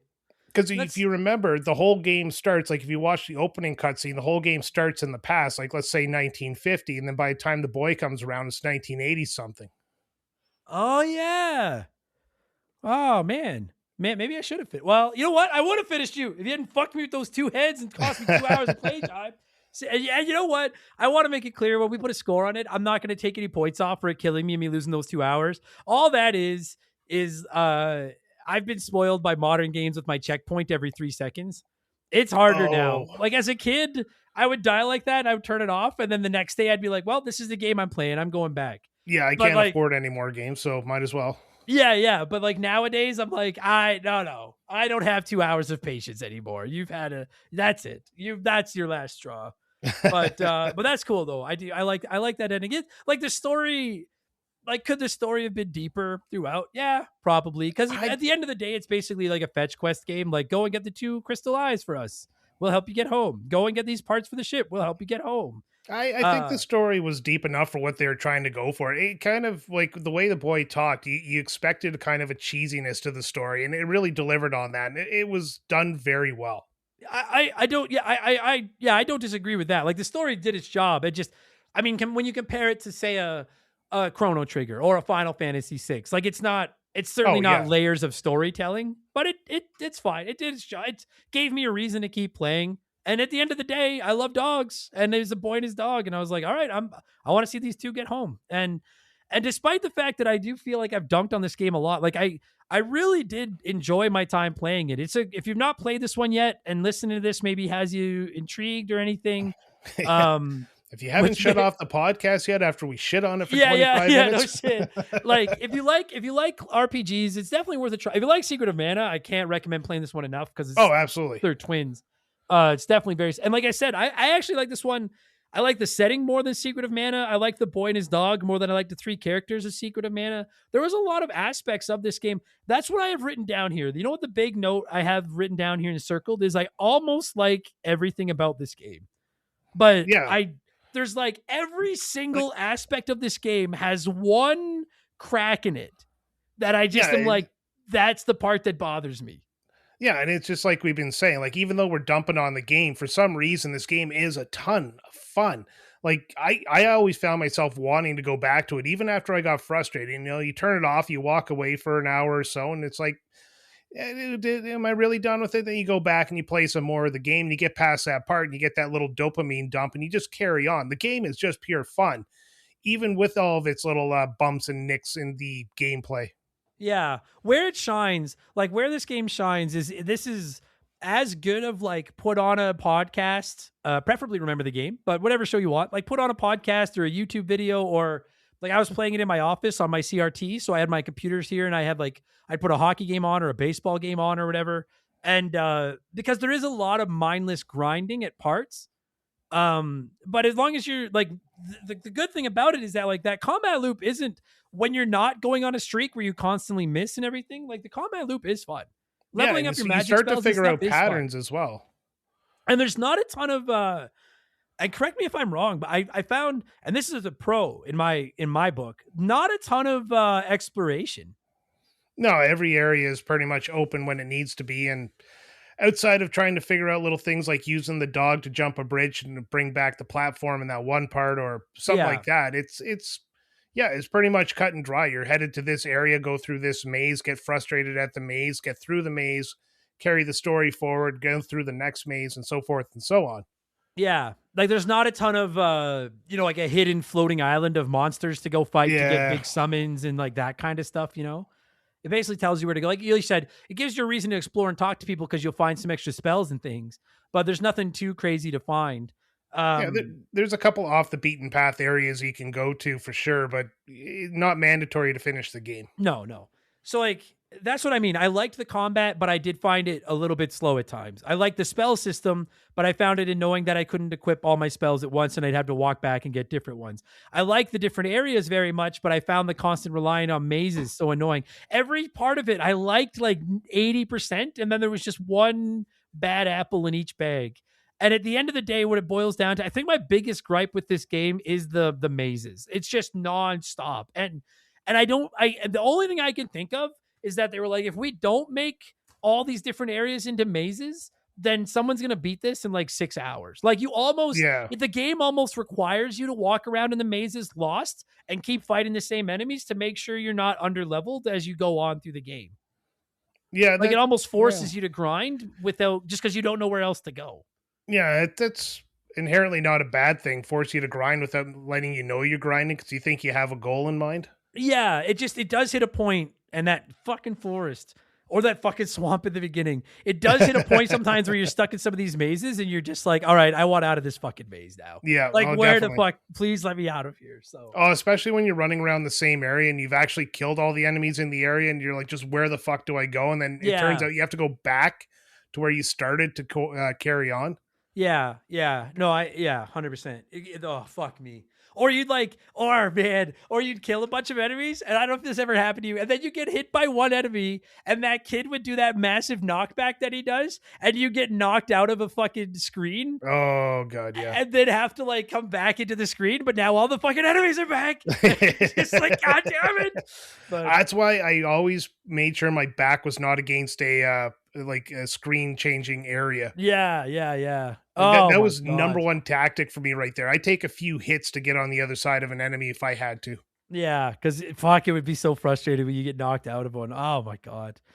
I don't know. I think I would probably have made it sound like we like this game less than we do, but every single aspect of it. Oh, dude, sorry. A couple more quick ones. Why can't you carry more than 6 of a fucking item? Yeah. Why is 6 the cap? You can carry 6 dog biscuits, which revive your dog. But once you're out of 6 dog biscuits, better hope you've learned the revive spell or else your dog's just not helping you anymore. And then you're just fucked. Why can't I carry why 6? Like what an odd number, 6. That's not very many. No. Fuck. There was one other thing I was going to vent about. Now I don't remember what it was. It doesn't matter. Like I do like the game. I know I vented a lot. It's just, before we score it, I'm not a big RP. So what were we gonna say? I do have actually something we didn't talk about the music here, and it's something really neat I found when I was again looking through the wiki. Do you know who Jeremy Soule is? No. He's the guy who did the Elder Scrolls music from 3 through 5, and he did KOTOR as well as a bunch of Harry Potter games. This was his first game. He's actually pretty famous for that Dragonborn song. Okay. So yeah, it's he made the music in this game because he was still in high school. They hired him and he did the music in the way he did it because he was just so tired of music not being very atmospheric to what the game was trying to portray. Oh, so yeah, I really like the music in this game. It was good. No, it's fantastic. And Jeremy Soule is one of the best composers in video games today. Yeah, it's tight. And there's a lot of areas where you are going to be stuck in areas going around in circles. And I never found admittedly, sometimes I'd put a podcast on, but it wasn't because I was sick of listening to the music. I needed something to keep my attention while I was grinding. That's all. Yeah. But yeah, the music is very good. It's very polished. It played well. I never ran into any game breaking bugs. It never crashed. It was never broken. What was that fucking RPG? Lufia 2? Oh yeah. Lufia 2. Cool game, but broken as fuck. And this one was it as advertised. Everything it did, it was what it was supposed to do. It's just there was a lot of we'll never get a remake. I don't even think Square acknowledges that this game exists anymore. No, it never came out in Japan, and if it doesn't come out in Japan, it's gone to history. Yeah, but it's too bad because this is one that could really use. I don't need like a Final Fantasy VII remake, but just like remaster and just a lot of those quality, like so many Final Fantasies and stuff have had the like little quality of life improvement things. And if you give me the chance to save whenever I want and just clean a couple of things up, this game it's just cool. It's a really cool game that most people haven't played. This is a perfect game for Square to pluck onto like the Nintendo Switch Online.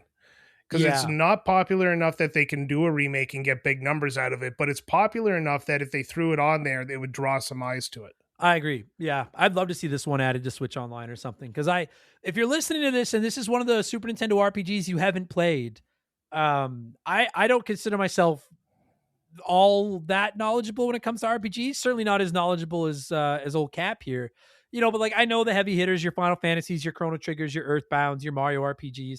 I don't think Secret of Evermore is as good as any of them, but I think this is like one of the higher end mediocre presidents, like one of the lesser shout out to who gets that reference. This is one of the better, like lesser known RPGs on the SNES. Yeah, this is one you saw in the rental store and you just saw the Squaresoft on the bottom. You're like, why not? Yeah. I do recommend giving it a chance, particularly if you've heard or if you've played Mana and liked it. If you like Mana, I can't imagine you wouldn't like this one. Maybe not quite as much, but like I said, I liked it a little more personally. Yeah, but just be warned, this is not a Secret of Mana tie-in or sequel game. It is its own story using the Secret of Mana engine. Yeah. Yeah, we're Don't just get caught like I did. No, we're just saying like exact same engine with those stupid circular menus and the real-time combat and stuff like that. But it's fun. Like I'll thank everyone that voted this through to win the 2026 March Madness tournament, because this is one that I've been wanting to do for the show for years and years, because I played it as a kid, never finished it, and always wanted to go back. I bought myself a physical copy to have in my SNES collection. I don't regret buying the physical copy. I could see myself firing this one up again. I put this one, it's much better, but I put it in the same category as Dragon Warrior 1 on the NES. That game is one of my all-time favorite games when I just need to like shut off, because I just grind and just listen to music and I feel like that's what a replay of this would be. And that's not a bad thing. Like I'll be keeping it. Like I'm happy it's in my collection. I enjoyed it. Despite the fact that I spent most of the episode, there wasn't one aspect of this game that I genuinely hated. It's just every aspect of it had something about it that I hated. We're always hardest on the ones we love the most. That's right. And like it's a cool game. I liked it more than I think I let on in this episode. Are we good to score? Are you okay? I think we are, and I came up with an arbitrary scoring system for you. I love it. What do you got? So it takes 64 kills to level up a weapon to level 2 and 128 to level up from 2 to 3. Okay. So out of 64, 128 or 3? Out of 3. Out of 3. It's good, it's okay, it's bad. That's your 3 choices. Yeah. I'll give it a 2 out of 3. It was pretty good. I'll give it a 2.87956. Yeah. Let's go at 128. I like that number. Yeah, it's a good bad number to use. Am I going first or you? Oh, yeah. Guest always eats first. Oh, okay. Sorry. All right. Yeah. So I don't know. Justify my score here. I guess everything we've said is pretty much valid, but I don't know. Every few years I get like a little itch to play this game again, and every few years I get to that first bug boss and I forget how to beat him. So it feels like a new game all over again every time I play it. I'm gonna score this pretty high. I'm gonna give it about 115. So it's not the perfect game. It's definitely not like right at the top of my RPG list, especially for the Super Nintendo, but it is definitely something I've really enjoyed playing. I think I've played it about 4 or 5 times now and beaten it once when I was young, but it is just pure fun. And that's the only way I want to describe it, because everything negative we said is just something that you really let marinate after the fact, not while you're playing it. Yeah, I agree with that.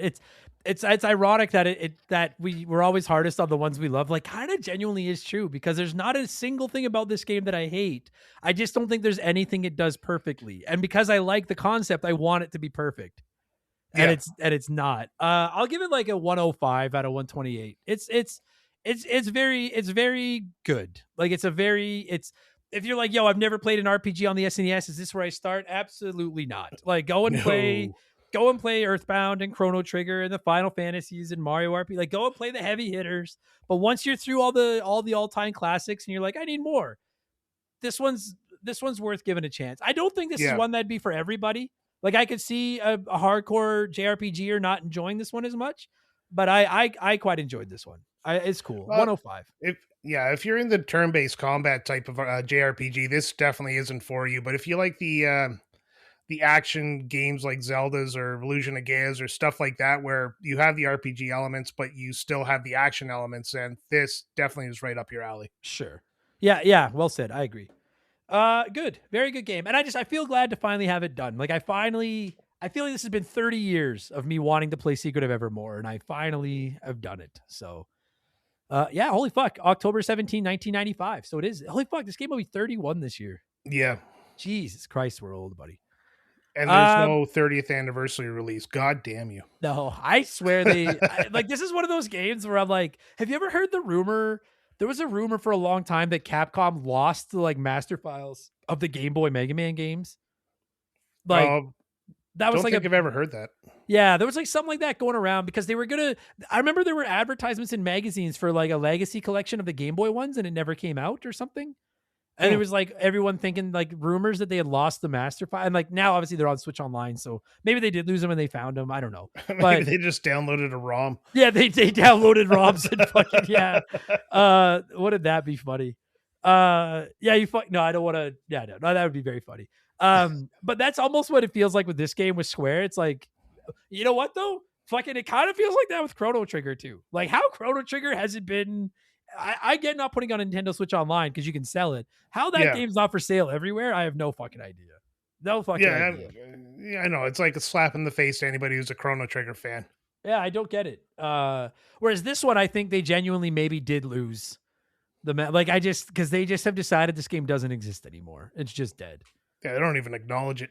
No. So you're either going to have to emulate it or buy yourself a copy. It's not the most expensive game on the SNES. It's not free, but it's not like Earthbound prices or anything. And you got to be careful if you emulate it because a lot of the ROMs don't work halfway through. And that's something I wanted to mention with the disclaimer of like, if Adam says something doesn't work on a computer, there's an above average chance it does work. And I just don't know.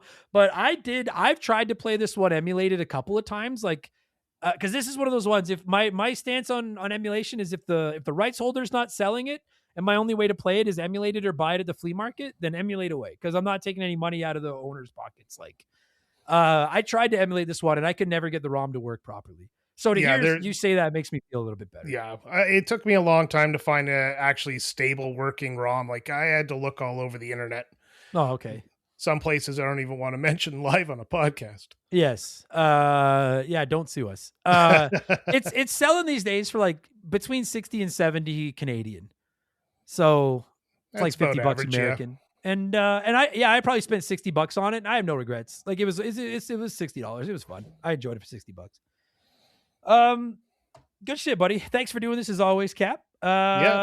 You talk lots of games, so I'll just lay out and let you tell people where else you talk. We do talk lots of games. I am part of a podcast called I'm actually part of two podcasts, technically. One's called Retrotopia. We do the same thing as you do. We find old video games. The three of us talk about them.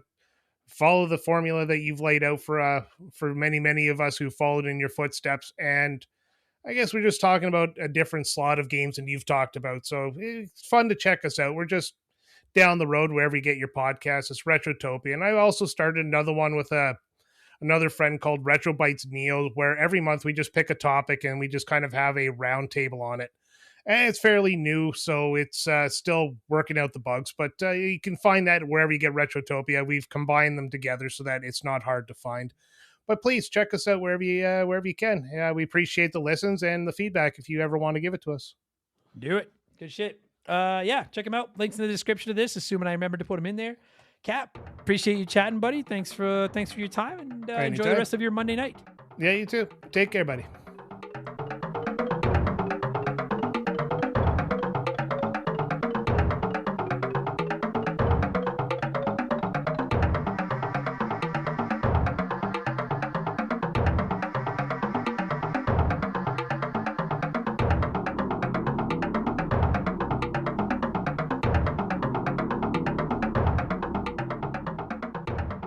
That is going to do it for this week's episode. Cap, thank you so much for giving me a call and talking some secret of Evermore. And to every single one of you nerds listening to this, whether it's your first Remember the Game or your 373rd, thank you. You chose to fly with Remember the Game Airlines, and we will never forget that. So thank you for listening. I appreciate it. If you didn't hate it, leave us a good review. I'm not quite sure what they accomplished, but I know the other shows ask for them, so damn it, we're going to do the same thing. And I read them, and they make me feel nice. The bad ones hurt, but the good ones feel very good. So thank you for leaving those. You can leave comments on Spotify. Feel free to weigh in on the show, weigh in on me, tell me that I sold out because I hate Hulk Hogan apparently, or all the other weird comments fucking people leaving there, you fucking crazies.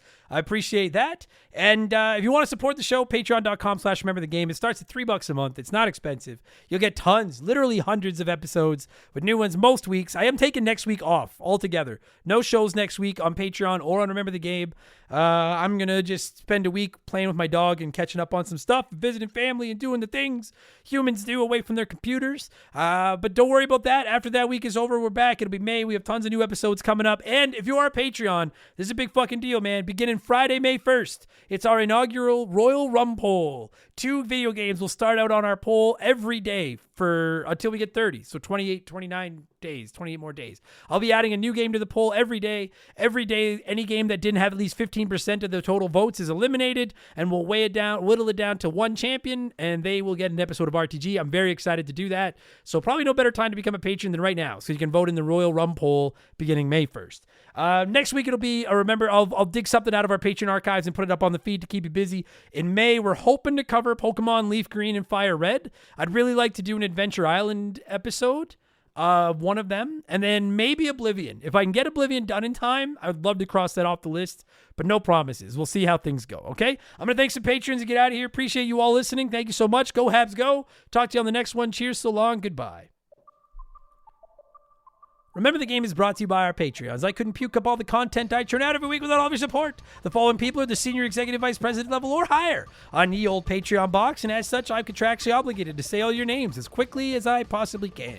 So a huge thank you to Remember the Game Hall of Famer, Slick Motherfucking Rick, Makeshift Mellow Magic Money, Sharonic, J Nasty 15, Jork King Keegs, Dissect That Dan, Chris Fleury, Andrew Wright, Jordan, Eldest Millennial, Lil Bunny Fufu 89, Angry Ticks, Dave Thompson, No One Cares, Scott Brooks, Aaron Lawson, JSK Fusick, A-Town Morgan, Zane Donovan, Ryan Kinchin, Mike Maloney, G9PSX, Wolfgang Darren, Andy Hudson, Doogie, Wolf Magic 21, Johnny from Virginia, Squint, Dean Donian, Titan 420, Jeff Bergeron, Randy Barrage, Just a Fish, Adam Blank still hasn't reviewed The Lord of the Rings. It's true. Holmes, Zach Shepard, Captain Black Silver, Triple 3, Chucker 22, Elijah Burns, Discount Psyop, Madam Nutsitch, DBXJ, Jameer Williams, Steve Dalk, Bitch Ass Brian, Mizuru, Juris Dr. Mario, Tyler, Phil Lencher, Joe the Sandman, Northern, Jake Carter, Biddy, Growly Wog, Beaver Boy, Thomas Smith, Leroy Westrich, Rush's Dog Walker, Stud Still Smash, Matt Babineau, Gabe, Fuzzy99, Decoy Man, a dude named Adam, Wyatt the Surgeon who isn't a surgeon, Rowe, Blaine the Hoagie Man, Scary Terry, Storm Beagle, Archangel Otaku, Earl, Hagel Waffle, High Plains Drifter, Jimothy, Oroku Saki's Gardener, General Fury,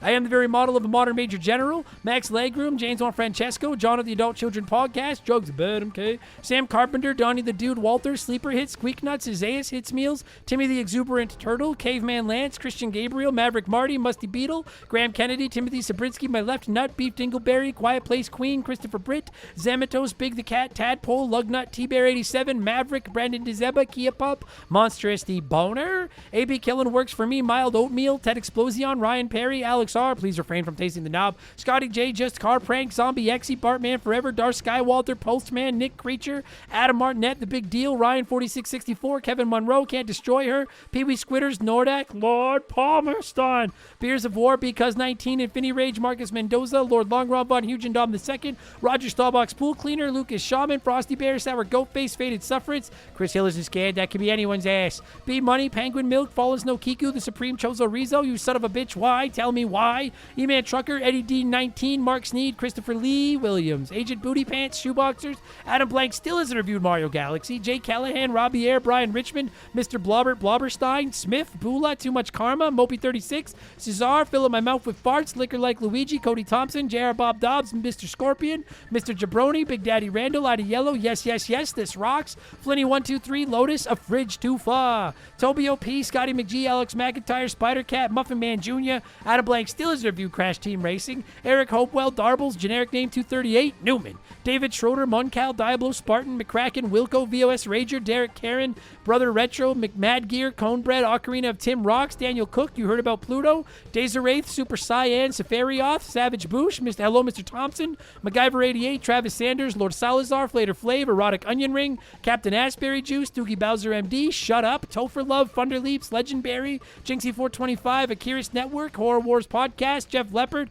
Rob Lindsay, Game Boy Gannon, Fancy Store-Bought Dirt, Steaming Wooly, Botfucker, Mikey Hag, Shane's World, Devin Collins, Cannon Fodder Games, Exotic Chaotic, Just James, Spooky Dookie, Frank Preeves, The Okayest of Muffins, Landed Turquoise, Siegfried, Handsome Major Angus McZongo Esquire, Dixon Miaz, Sailorman 82, Jonathan Breyer, Redline Arrow George Swan, King Tiki Tiki, The $100 Kid Ted Michaels, Chris Nethercutt, Davis Feith, Carl Not Garl, Amanda Hug and Kiss, Darky Frost 11, Tim Maverick, Queer Al Yank Dick, Self High Five, Adam is Not Patrick Waugh, Plowed Slurm Addict, Cody Donaldson, Better Mousetrap Guitars, The Maritime Musician, Miles P. Pants Davis, and Jason Hoish. That was a good fucking batch of shout-outs, buddy. Oh, wow. In fact, I'm going to do it again. Come first to last. Jason Hoysh, Miles P. Pants Davis, the Maritime Musician. No, I'm not. Take it easy, everybody. Thank you for listening. Does anyone make it this far? If anyone made it this far, you get the secret bonus PIN number for my bank card. And that is 1...